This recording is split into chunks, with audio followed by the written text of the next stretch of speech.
Olá, salve, salve! Estamos começando mais um episódio do Com Neuro Sem Neura, aqui nessa super temporada com mulheres maravilhosas. Olha, cada vez eu trago uma mulher mais fantástica que trabalha de alguma forma com a neurociência. Então, esse garimpo que eu estou fazendo com essas mulheres está me trazendo assim muita alegria, porque eu tenho descoberto mulheres fantásticas e este nicho especificamente é um nicho que está crescendo cada vez mais. Inclusive, a nossa convidada de hoje, eu vou perguntar para ela como é que foi o início, porque ela já vem nessa caminhada há 20 anos. Então, sem mais delongas, eu quero apresentar a nossa convidada de hoje. É a Perla Amabile. É isso mesmo, Perla? Falei certinho o seu sobrenome? Alô, sim, muito prazer, Juliana. Eu já também acompanho o seu trabalho, acho que seu podcast é muito útil para muita gente que, inclusive, está começando a entender um pouco mais sobre a mente humana, quem se interessa. Então, é um prazer enorme poder compartilhar um pouquinho da minha experiência com você. Maravilha. Bom, deixa eu contar um pouquinho sobre a Perla. Olha só o currículo dela, presta atenção. Ela é entusiasta de insights humanos para negócios, desenvolve estratégias para marcas e profissionais aumentarem seu valor na mente e no coração das pessoas. Baita trabalho, hein? Ela é neuroestrategista de marcas, especialista em neurociências, em branding, negócios e tomada de decisões, com mais de 20 anos de mercado. E aqui eu quero saber como é que ela começou. Ela atua como conselheira, mentora, consultora, palestrante e é professora dos MBAs nas maiores escolas de negócios do país. Você já deve ter ouvido falar. Ela fez parte e faz parte do elenco da ESPM, Fundação Dom Cabral, FIA, Instituto Europeu de Design, Instituto Brasileiro de Neuromarketing e Neuroeconomia. E ainda, como se não bastasse, ela é apresentadora do programa Estrategicamente do Portal Terra. Então, assim, é super credenciada para conversar com a gente com o tema Neurobranding. Então, seja muito bem-vinda, Perla. E eu quero começar, eu sempre gosto de entender a história de cada uma. Como é que veio esse interesse de estudar neurociências? Porque faz 20 anos, você já vem de uma trajetória. Como é que tudo começou? Bom, eu tenho um histórico de vida já voltado para estudos de comportamento humano. Então, desde adolescente, eu estudava psicologia, estudava as ciências em geral, né? Que eu sempre gostei bastante de biologia na parte genética. E fui a quase fazer engenharia genética quando eu estava escolhendo a faculdade. Mas aí eu optei por ir por um caminho que, inclusive, meus pais seguiram, que foi o caminho da comunicação, e que é algo que eu também tenho uma paixão muito grande, e obviamente você acaba herdando algumas coisas do seu, né, da sua árvore genealógica.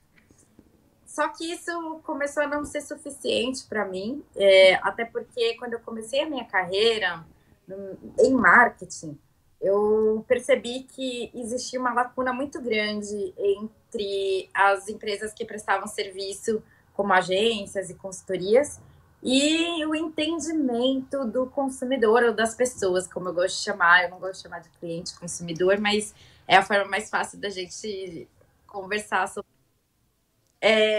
Basicamente, eu comecei como planejamento estratégico em agências, e essa é uma atividade muito específica para estudar mercados, estudar comportamentos, entender as pessoas e conectá-las às necessidades de negócio.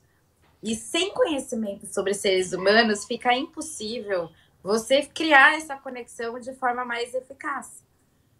E aí eu comecei a querer me desenvolver mais. Então eu já estava num caminho iniciante como planejadora, né, como estrategista, e comecei no mesmo tempo o estudo sobre o comportamento humano em várias frentes. Então eu comecei com programação neurolinguística, onde eu acabei me formando em PNL, né, fiz practitioner, enfim, que é uma técnica basicamente de conexão entre pessoas, de reprogramação mental, e é baseado em neurociência. E a partir disso, eu comecei a me apaixonar por neurociência. Então, eu aprendi primeiro técnicas, e aí, diante disso, eu fui atrás da ciência.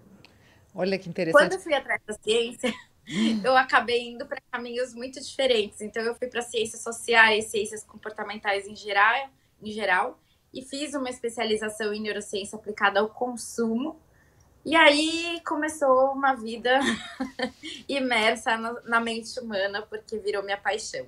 Então, eu tenho tanto um pouco do lado cultural, social, que é mais antropológico, quanto o lado mais biológico, mais interno, voltado para dentro. E misturei tudo isso no liquidificador. A verdade é essa, para aplicar no meu dia a dia de trabalho.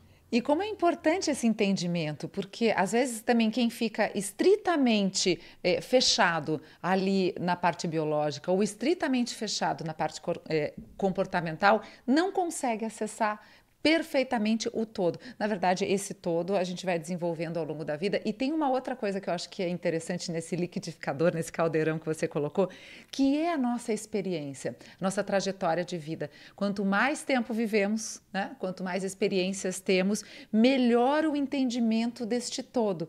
Faz sentido isso, Perla? Faz muito sentido. E a minha profissão é uma profissão de olhar para tudo, né? O que é um estrategista? É quem consegue olhar para o tabuleiro e construir caminhos, né? Identificar o ponto A, identificar o ponto B e conectar esses dois pontos com caminhos mais eficazes. Só que você só consegue identificar algo que você já tem de repertório de alguma forma. A gente só vê aquilo que a gente tem, né? Aquilo que a gente tem no nosso banco de dados. A gente só entende aquilo que a gente, de alguma forma, consegue associar a algo da nossa memória. Então, repertório é tudo.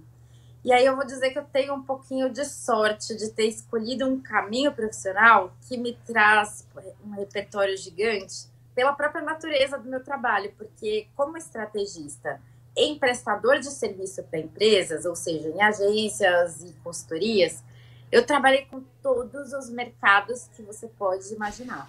Então, eu já mergulhei em muitos setores e mergulhei em muitas jornadas diferentes de tomada de decisão. Estudando muito, né, não só cenários de compra, mas cenários socioeconômicos, cenários de tomada de decisão, motivadores. Enfim, tudo isso me alimenta de repertório. Então, quando eu vou atender um cliente, eu muitas vezes já tenho um benchmark ou uma referência na minha própria mente, mesmo que seja de outro setor. E aí eu consigo caminhar melhor para identificar melhor os problemas e encontrar mais rápido soluções possíveis.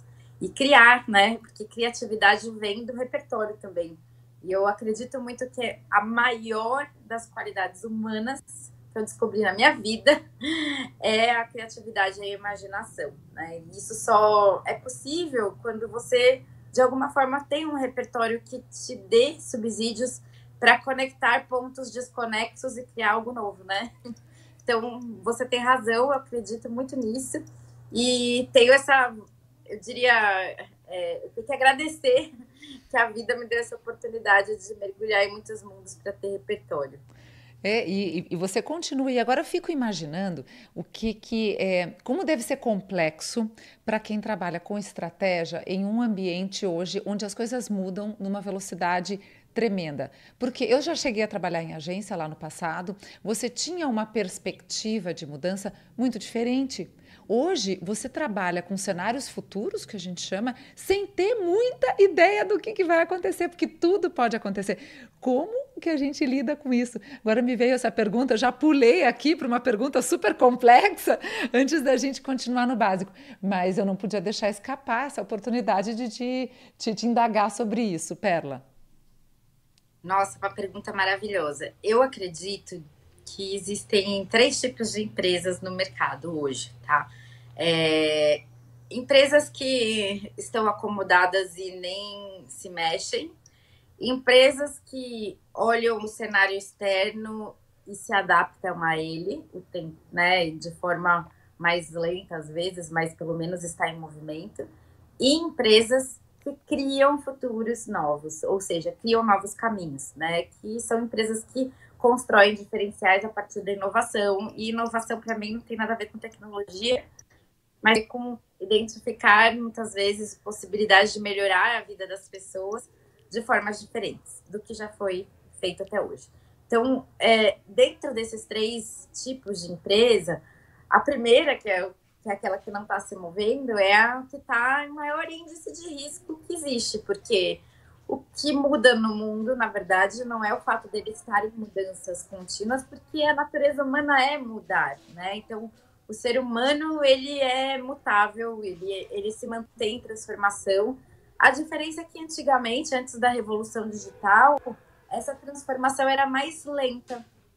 A gente vivia num cercadinho menor, então a gente tinha menos repertório, né? A palavra é repertório de novo. Hoje, com a revolução digital, a gente tem conexão com muitos grupos culturais diferentes do nosso ambiente quadradinho ali, né, físico. E isso faz com que a gente aumente o repertório e, com isso, crie novas visões de mundo, novas formas de enxergar a vida, inclusive novos valores. Aí a gente muda a forma de valorizar os segmentos de mercado. Aí o segmento de mercado que está, por exemplo, sendo desvalorizado hoje e sempre foi valorizado, que está na zona de conforto, começa a ter problemas caso não tenha um acompanhamento da cultura e um entendimento dos seres humanos para poder se modificar junto. Então, o setor automobilístico é um exemplo. Antigamente era comum um jovem de 18 anos querer ter um carro logo que fazia 18 anos. Hoje está vindo um movimento, então ainda vai ter as pessoas com 18 anos querendo um carro, porque, enfim, o mundo é muito diverso.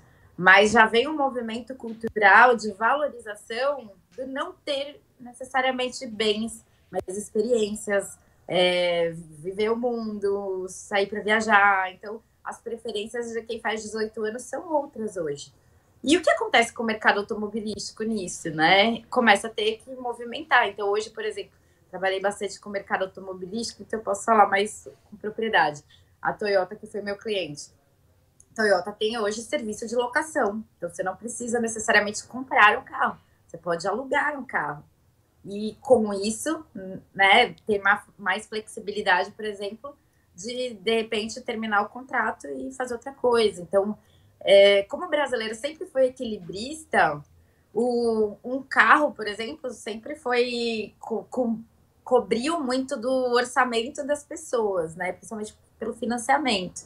Então, quando você aluga, até tem uma certa vantagem se for pensar, por exemplo, num financiamento, porque às vezes fica elas por elas, né? O custo que você tem de juros, de seguro, de manutenção, tudo isso. Então, as pessoas começam a ter novas possibilidades e a não desejarem e não valorizarem tanto o bem, mas o usufruto dele para poder sobrar para outras coisas, inclusive. Então, o que acontece com o setor se ele não acompanha? Se ele for o primeiro grupo de empresas, morreu. Que é o caso da Kodak, né? Um caso clássico. Se ele for o segundo grupo de empresas, ele está se adaptando pelo menos. Mas se ele for o terceiro grupo de empresas, que é aqueles que criam novos futuros, talvez esteja realmente criando novas formas de mobilidade, outras formas de mobilidade. Então, continua com a essência do negócio como mobilidade, mas não preso a um produto carro, ou transformando o carro em outras formas de mobilidade que até são mais sustentáveis, que estão mais de acordo com os valores atuais, que não prejudicam o planeta. E tem outras, né? Sempre tem coisas acontecendo no ambiente que as empresas precisam acompanhar ou antecipar e criar novos futuros, que é aí que entra muito do terceiro grupo que eu falei, que são empresas que olham para a sociedade, que entendem de seres humanos e que têm, eu diria, um propósito de melhorar a vida das pessoas sempre e, portanto, inovam e evoluem com mais frequência, puxando o mercado ao invés de correr atrás, né? Então, acho que essa é a minha visão. E interessante você colocar isso, porque tem duas coisas. Então, a partir do momento que a empresa consegue isso, tá? Ela vai ter que embalar a comunicação para contar para as pessoas que ela enxerga o mundo desta forma. E aí entra, talvez, o neurobranding. Você vai me confirmar. Esse é um ponto, não queria deixar escapar. E o outro ponto seria a questão me ocorreu agora a questão da empatia. A gente fala muito de empatia com outra pessoa, mas é empatia com o consumidor. Empatia, entender as necessidades, antecipar às vezes até essa necessidade ou até criar essa necessidade para poder depois colocar em prática. É isso que acontece de verdade nesse terceiro grupo? Porque agora me interessa só o terceiro grupo, não quero saber do primeiro, do segundo, já passou a onda. Perfeito. É isso aí. Então, assim, a gente pode dizer e afirmar que a empatia é uma qualidade, é um soft skill necessário para qualquer profissional que toma decisões de negócio.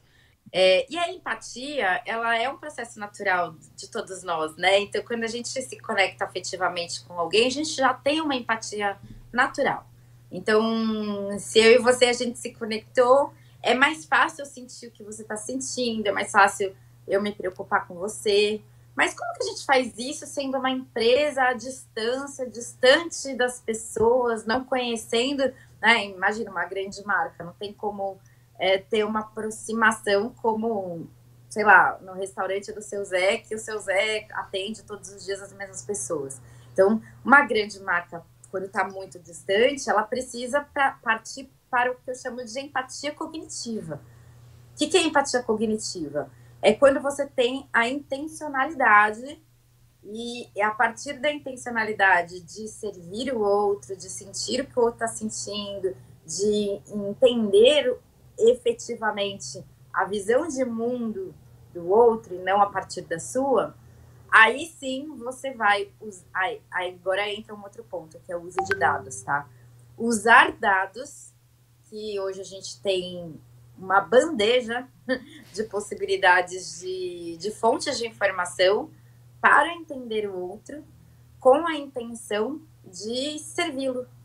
E com essa intenção de servi-lo, a gente também entra também num outro tema que é muito conversado no mercado, que é o propósito. Né? O que é propósito? É uma força motriz que mobiliza uma empresa a serviço do mundo de alguma maneira a partir da sua vocação. Então, pode ser que a empresa tenha como propósito ajudar as pessoas a, enfim, contribuir com a mobilidade, seja lá, evoluir a mobilidade, ou trazer uma mobilidade sustentável. Estou ainda no setor automobilístico só para fazer uma correlação. Então, toda empresa começa, a partir deste propósito, a entender como servir ao mundo dentro de possibilidades que não são ainda existentes, né? Que é a inovação. E aí, você desperta dentro da empresa uma força motriz, por quê? Porque as pessoas se sentem bem quando elas têm um propósito maior do que simplesmente bater uma tela e montar um carro, né? Então, começa a ser um pouco mais criativo, o ambiente se torna mais feliz, positivo, as pessoas acordam com mais vontade de fazer o que elas estão fazendo. Então, para criar um ambiente inovador, que é esse terceiro grupo de empresas, a empatia é um fator a ser desenvolvido. Então, eu não estou falando da empatia natural, que depende da conexão entre pessoas, eu estou falando da empatia intencional, que é cognitiva mesmo, que a gente tem que usar dados com a intenção de servir e de entender o outro, e a partir disso, colocar um propósito em ação. E por que um propósito? Porque se cada um for ficar criando de forma aleatória, a empresa pode criar 1000 coisas para caminhos diferentes e ficar, né, sem tração. Então, quando você tem um fio condutor, que é o que chamam de propósito, a empresa começa a ter uma mentalidade focada naquilo quando está sendo empática, analisando os dados do setor, os dados das pessoas, entendendo os tipos de consumidores, eu não gosto de chamar consumidor porque fica frio, mas entendendo os tipos de pessoas que consomem aquele setor, para então colocar aquele propósito em ação e fazer a vida delas melhor. No fim das contas, é isso. É sobre isso. É isso que eu acredito. No fim das contas, é sobre isso. Sobre melhorar a vida das pessoas. E agora a gente vai começar a caminhar para comunicação. De que forma a gente comunica, que daí entra um pouquinho no nosso tema, que é o neurobranding. Como que a gente comunica isso? Porque, claro, A princípio, toda empresa tem a intenção de vender, de oferecer serviços. Claro que tem esse propósito maior, né? Mas a finalidade é sempre um lucro, né? Finaliza ali, de uma certa forma, a ação da empresa. Como que a gente comunica tudo isso, que é o tal do neurobranding, e como que a gente atua na mente do nosso consumidor, que a gente não achou ainda uma palavra para isso, de uma forma positiva. Aí entram as estratégias de como usar o nosso cérebro a favor dessa comunicação. Dá dica para gente. Como é que existe? Qual é o caminho para as empresas, seja pequena, média ou marca pessoal, para chegar ali no pulo do gato da mente do nosso interlocutor, do nosso consumidor? Excelente pergunta. E até para responder essa pergunta, eu vou ter que dar uma atualizada na palavra branding, né? Então, o branding também evoluiu, né? Assim como o mercado está em evolução, o branding está em evolução. Até alguns anos atrás, talvez branding fosse muito relacionado à identidade visual e à forma de comunicar, né? Esse desenho de marca. Hoje, branding tá num outro nível por várias razões, tá? Acho que a gente tem que trazer a palavra experiência e não necessariamente só comunicação. Porque as pessoas entendem comunicação como algo que eu falo ou escrevo e transmito, né? Este é o grande problema, né? Hoje a gente vive um diálogo e um diálogo é uma troca, é uma experiência relacional. Então, branding hoje é relacionamento. Então, se é relacionamento, é a capacidade de construir relações sólidas e duradouras. Não só técnicas de transmitir uma mensagem, mas de construir uma conexão afetiva, para ser efetivo. Eu sempre falo do affect effect, porque o afeto aumenta o nível de valor de um negócio. Então, branding tem uma função, que é aumentar a percepção de valor sobre um negócio que, de certa forma, poderia ser parecido com outros negócios, certo? Então, talvez você tenha um copo A e um copo B, o que diferencia eles se eles são iguais? O que diferencia eles é o significado da marca que está por trás deles.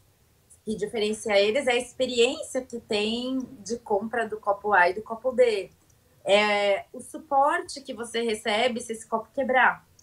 Então, quando a gente fala de branding, a gente fala de todo um ciclo de negócio, que vai do pré ao pós-venda, construindo uma experiência que transmita confiança na outra pessoa e crie conexões afetivas a nível de gerar o gostar, o querer, o desejar, Uma identificação. identificação. E mais do que isso, admirar. Exatamente. Uhum. E além da identificação, até uma questão de fazer parte quase de uma comunidade, né? Então, o grande desafio dos negócios hoje, até mesmo pela questão dos dados estarem mais restritos com a LGPD e com várias mudanças do G4, por exemplo, coisas relacionadas a dados aí, que eu acho que é um outro tema mais técnico, mas hoje a gente está com mais dificuldade de acessar pessoas a partir de uma estratégia de mídia, uma estratégia de tráfego, uma estratégia de chegar até elas. Está muito caro chegar até elas. E está muito mais complexo chegar até as pessoas. Então, preste atenção no nível de dificuldade que existe hoje. Primeiro, entender com quem falar e com quem se relacionar. Segundo, entender como chegar nessas pessoas e pagar por isso. Porque o custo de aquisição de clientes, o custo de chegar até as pessoas, convencer as pessoas e converter as pessoas está muito alto. Então, a conta não está fechando. Portanto, a construção de relacionamento, ela é uma forma de você conseguir maior rentabilidade de negócio também. Então, branding hoje é performance de negócio, é performance de comunicação e é performance em todas as etapas do ciclo de negócio, do pré ao pós-venda. E existem técnicas, obviamente, para que exista uma conexão maior entre a empresa e o seu cliente, né, entre as pessoas que são potenciais clientes ou já são clientes do negócio, para que se crie uma relação de longo prazo e até mesmo uma certa comunidade em volta de algum propósito, uma causa ou um tema que essa empresa represente como marca. E para isso a empresa tem que se personificar, quase se tornar um ser humano. Então, a complexidade do branding aumentou demais e isso exige certos conhecimentos, como principalmente sobre seres humanos, né? Que é onde entra um pouco esse lado científico, comportamental. Muito interessante. E a gente consegue já ver, você foi narrando, e eu fui pensando em marcas que realmente são estilos de vida, por exemplo, Harley Davidson. A gente sabe, é um estilo de vida, muito além. Para quem conhece moto, o meu marido ele é um aficionado por moto e assim. Meu pai também, Né? tá? Então, Um dos primeiros harlistas do Brasil. olha aí, eles vão ter assunto. E o meu marido, ele é bem tradicional nesse sentido também. Ele, por exemplo, ele gosta de Land Rover. Tá caindo a Land Rover, mas ele ama aquela bem antiga, porque é uma comunidade, todo mundo joga a luz. Então, pertencer a estas comunidades é o que toda marca antes fazia por um estilo de vida. Aí a gente entrava muito na questão dos comerciais, o que se patrocinava. Esse era o modelo antigo. Hoje a gente tem modelos mais complexos, mas não deixa de ser esse pertencimento a algo, essa comunidade que você falou. Só que é o seguinte, é muito difícil a gente trazer isso para a realidade, para uma marca que está começando, para uma marca que vem do zero e com tantas marcas que estão por aí no mercado. E você falou no seu Instagram, e eu gostei muito, copiei essa frase, é uma frase bem legal, olha só, presta atenção. Deixar o cliente satisfeito não é mais que a sua obrigação. Ponto. Encantar clientes é para marcas de alto valor. Esse encantamento, ele vai além. Então, a gente subiu vários degraus, você nos mostrou qual é o caminho das pedras, mas esse encantamento que é o que vai fazer toda a diferença. Como que a gente encanta um cliente? A pergunta de $1 milhão. Nossa, é uma pergunta de $1 milhão.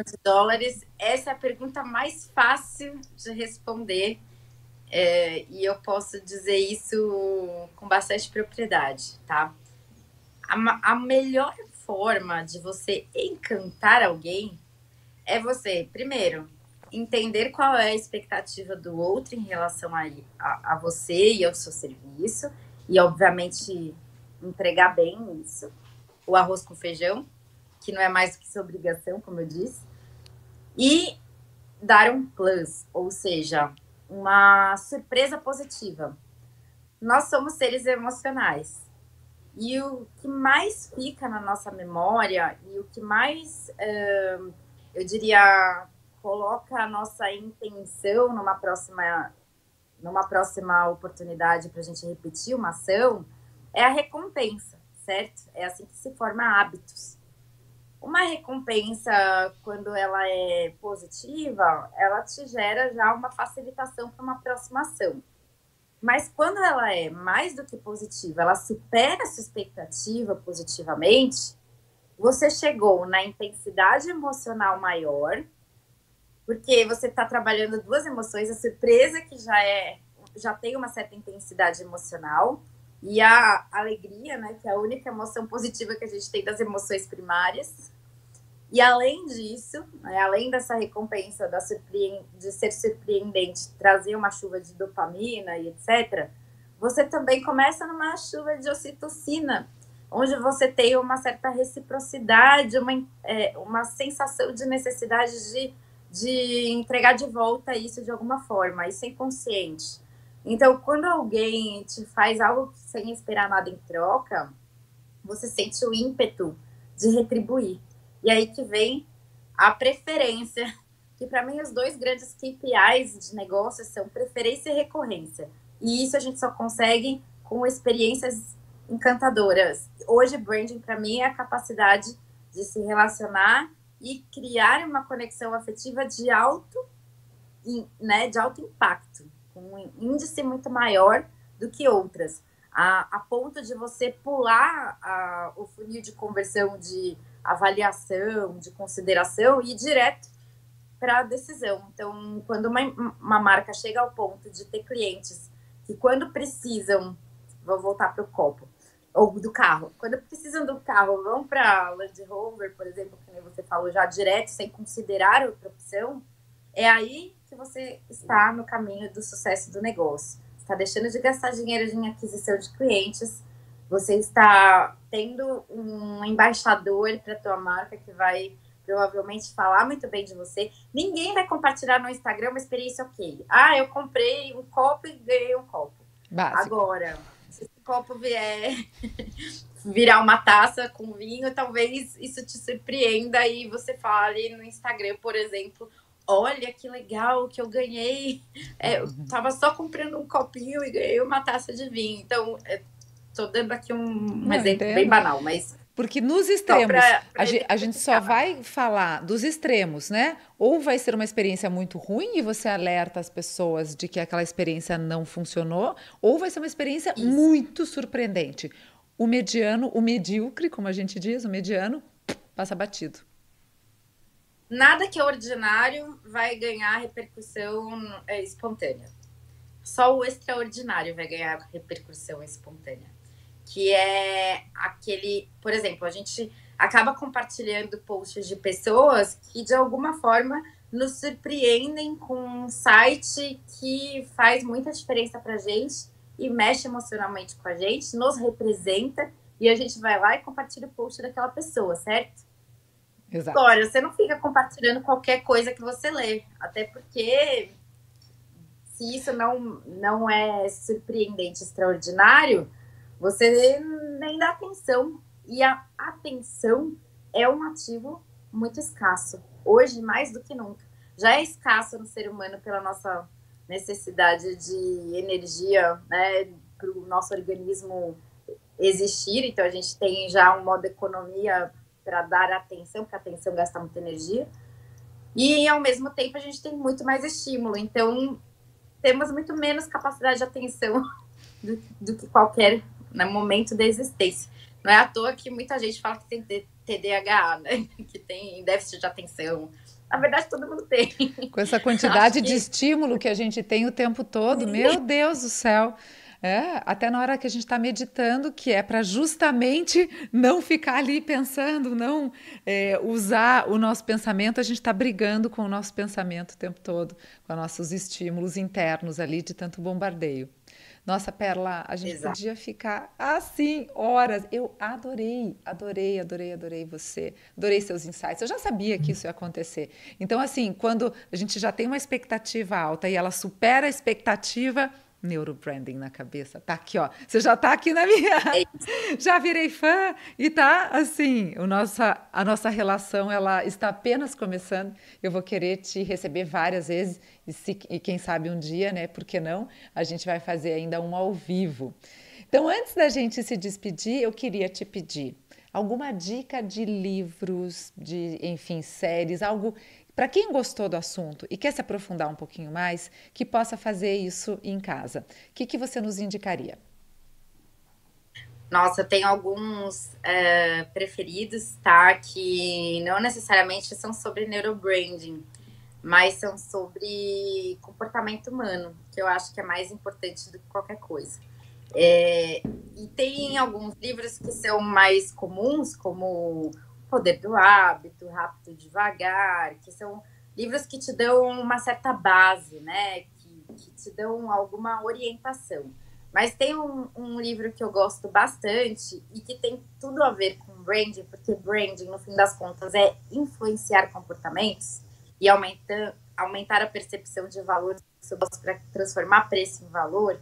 Então, para isso, muitas vezes você precisa trabalhar um certo nível de influência. E eu gosto de um livro que chama A Mente Influente. Acho que é um livro que guia bastante e que dá muitos insights para aplicar não só na vida, como nos negócios.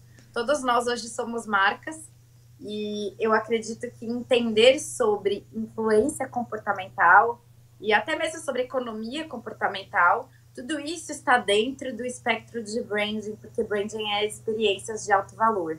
Então, essa é a minha sugestão principal. Então, primeiro se embasar com questões relacionadas à tomada de decisão, ao processo de como funciona a nossa mente e até a formação de hábitos, porque é um objetivo de negócio ser um hábito, ou seja, né, ser uma relação de longo prazo, e ao mesmo tempo entender sobre estratégias ou não só estratégias, mas como que nós nos influenciamos pelas coisas, que aí a mente influente eu acho que é um bom livro. Adorei, Não é um livro óbvio. já está aqui na minha lista. Gente, a lista de livros só aumenta e o tempo ele só diminui, é inversamente proporcional, mas ela existe.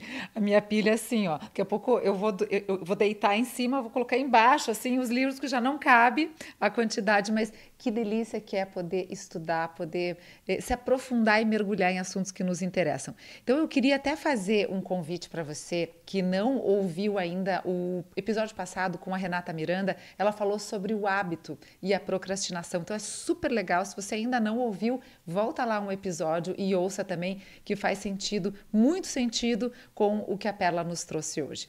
Perla, e nós queremos também que a comunidade aqui do Conneuro passe a te seguir, passe a usufruir dos seus conhecimentos. Então, divide com a gente, então, todas as suas redes e também fale um pouquinho sobre o programa do Estrategicamente. Maravilha. Bom, eu tenho produzido bastante conteúdo no Instagram, que é onde eu consigo ter uma liberdade maior, tanto para fazer lives. Toda quinta-feira eu estou fazendo algum tipo de live sobre um tema, para quem quiser também acompanhar, além dos conteúdos que são disponibilizados diariamente. E o Estrategicamente, ele é um programa quinzenal no Portal Terra. Ele também vai ser distribuído no meu Instagram, com certeza, pelo menos as pílulas, mas está no YouTube, está no Spotify, tem podcast, a versão podcast dele. Tem também a versão no portal ao vivo, né, que acontece sempre, e as pílulas no próprio Portal Terra no Instagram. Mas o mais importante é o que é o Estrategicamente.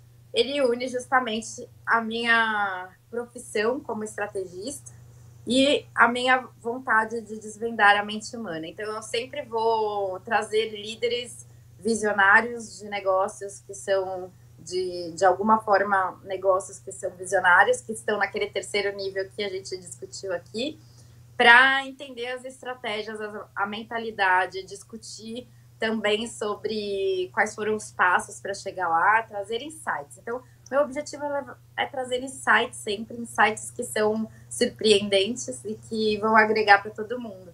Muitas vezes são pessoas que escreveram livros, então tem temas interessantes já vinculados a livros que essas pessoas escreveram. E os episódios começaram há 2 meses, então tem alguns episódios já disponíveis, mas outros para vir. E tem um curso também que eu dou online, que é o Neurobrains. Quem se interessar tem o link no meu Instagram também. Então, muito obrigada pelo espaço também para me divulgar. Nossa, eu quem agradeço, Perla. Então, assim, ó, convite para você voltar aqui. A casa está sempre aberta. Espero realmente que seja um encontro ao vivo, porque daí a gente aproveita e vai ser 2 horas de podcast. Olha, Certamente.